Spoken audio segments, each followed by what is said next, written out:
Hello, this is week 7. We're already halfway through the semester. This week we're going to talk about pricing, which is in your books as chapter 16 and 17. So I just want to make sure you understand that we're talking about retail pricing, so the sell price of what the goods are in a retailer. So yes, we're going to talk about cost as well, but I'm going to try and make sure you understand if I talk about price and talk about the retail price. Okay. So pricing policies do vary and are very much related to the image that the retailer wants to project, which is very easy to understand. In terms of if you're the $2 shop, obviously it's going to be cheap prices. If you're going to be a luxury or designer brand, then your prices follow accordingly, and the customer, often that's the first cue that they've got around what type of retailer it is based on the price. And if you can't find any price at all in the retailer and you have to ask, then you know it's going to be super expensive. So it's very linked to the psychology of consumer behaviour, but also of course it's part of the image for the retailer to use price as their first cue for the customer to understand what market they're actually in. So this is pretty important, though it's obviously about numbers and making a profit. Of course, it's the only P in the retail marketing mix that actually makes money. The challenge of setting the price to actually say, well, what sell price should this be is more challenging than you would think. If we charge too much, then consumers decide not to purchase. They think it's too expensive, so it reduces demand. If you sell it way too cheap, then you've missed some potential to make some profit and given it away. So if it's a brand new product where you haven't had anything to compare it to before, you certainly need to test the market a little bit. So typically new products come out at a higher price and then start to drop off a bit based on competition, perhaps also seasonality and fad components as well, but it's also the consumer certainly tells you what they're prepared to pay based on whether they will purchase it or not. So just to start off with some terminology from a retail perspective, if we are talking about a cost, this is the cost price, then this is what the manufacturer charges us. Now, also the manufacturer obviously has their own costs in terms of making the product, and they also therefore have to make their own profit margin before they sell it to the retailer. So what they charge us becomes the retail cost price. So hopefully that's clear. Sometimes you may you may hear the term wholesale price. This is the cost value of the product from the manufacturer's perspective. It's not the true cost to make it because they haven't, the profit is added to that. But then when it's sold to the retailer, we also, as retailers, put our own profit margin on it so that we can make some money. And then this becomes the sell price or the retail price from the consumer's perspective of what they pay for the product from the retailer.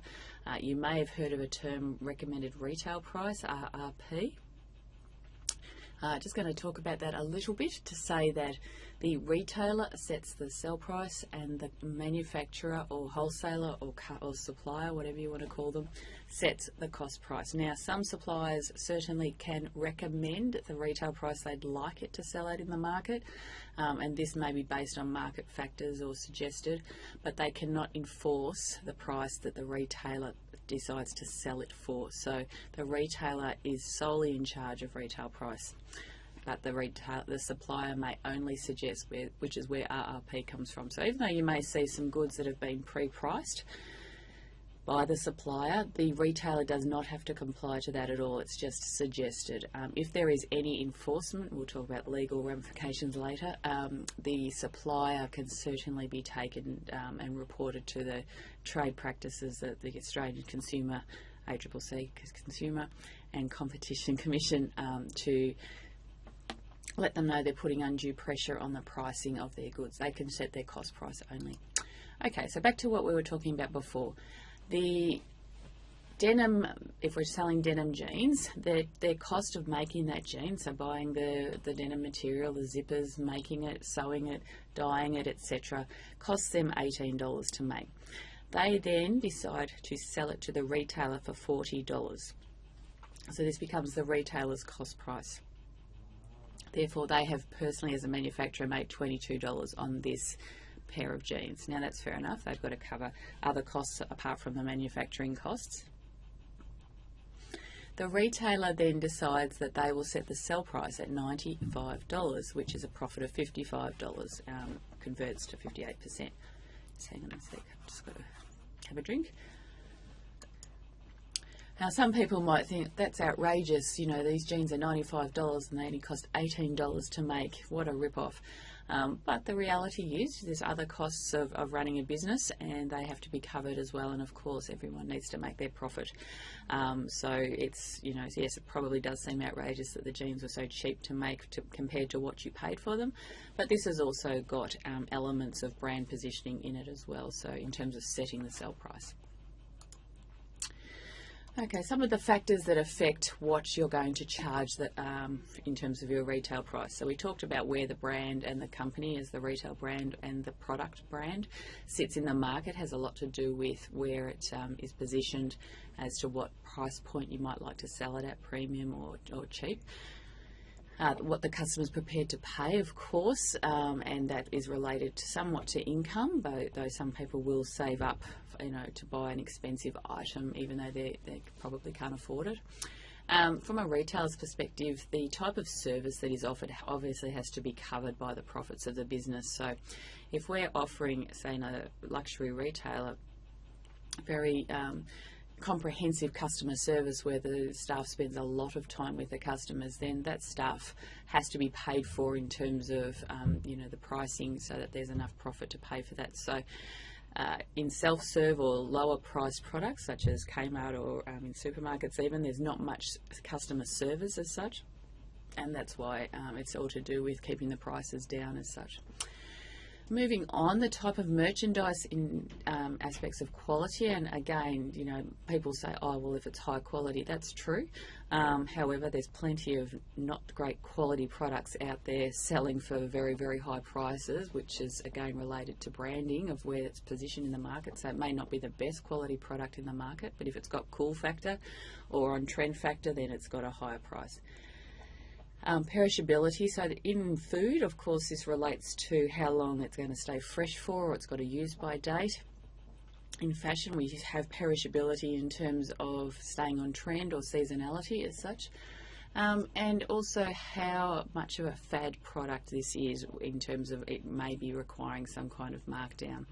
It's very hard to get true exclusivity these days, but private label certainly means that you're not matching people's prices. So exclusivity when you've got your own brand means you can set the price with whatever you like without worrying about competition, which is what we're moving on to now. So one of the big factors that affect your sell price is what everyone else is selling it for, and of course the customer is very able to compare prices these days, so they will certainly go and shop around for the best prices. So you've certainly got to be on the ball with your pricing from a competition point of view. I've said before about recommended retail price, so this would be perhaps if you didn't really know what sell price, you might ask the manufacturer what type of price point these products would sit in the marketplace, but again, they can't enforce that, only the retailer can set sell price. Other costs, you know, things like if your product needs a lot of care, like it may need you know, say a lot of packaging, or you know, to make it appear, you know, if you think of things like fresh flowers where there's quite a lot of maintenance to make them stay fresh, you know, changing water and things like that, then that stuff adds to the cost of the goods in some cases to be able to cover that. If you've done economics, demand and supply, so the more demand there is, the higher the price can go in terms of for people to be able to get the product. And you can see this happen when, you know, concert tickets or sporting events, when people can't get tickets, the price goes right up when people want to resell the tickets at a profit. Supply as well is, you know, affects the cost of goods. If there's excess supply, then the price will come down. If there's not much supply, the price will go up. And we'll just see these things happen because of weather conditions. For example, in the fruit and veg, if there's been a cyclone, this will mean that a lot of crops are destroyed or damaged, and that will affect the supply, which means the price will go up for the product that is available as such. Sometimes some products have a lot of components in terms of putting them together, or delivery aspects, which will increase the cost. Shrinkage, number 10, is about theft, but it's also about damage to the product. So if this type of product gets stolen a lot, then it adds to the cost of, making sure these products are secure, maybe with security cameras or tagging and things like that. So that adds to the price. Okay, just want to quickly talk about some of the trends in retail pricing. Retailers around the world are certainly looking to achieve higher gross profit margin, and particularly when you're in a country like ours where our rents are very expensive and so is our labour. To cover these costs, it certainly has a lot of pressure on our actual price points. If we also need to allow some money for markdowns down the track as well by setting the price a little higher. I spoke before about private labels. This gives you quite a lot of flexibility in controlling your price, but if you've got brands, then you have to match competition as such.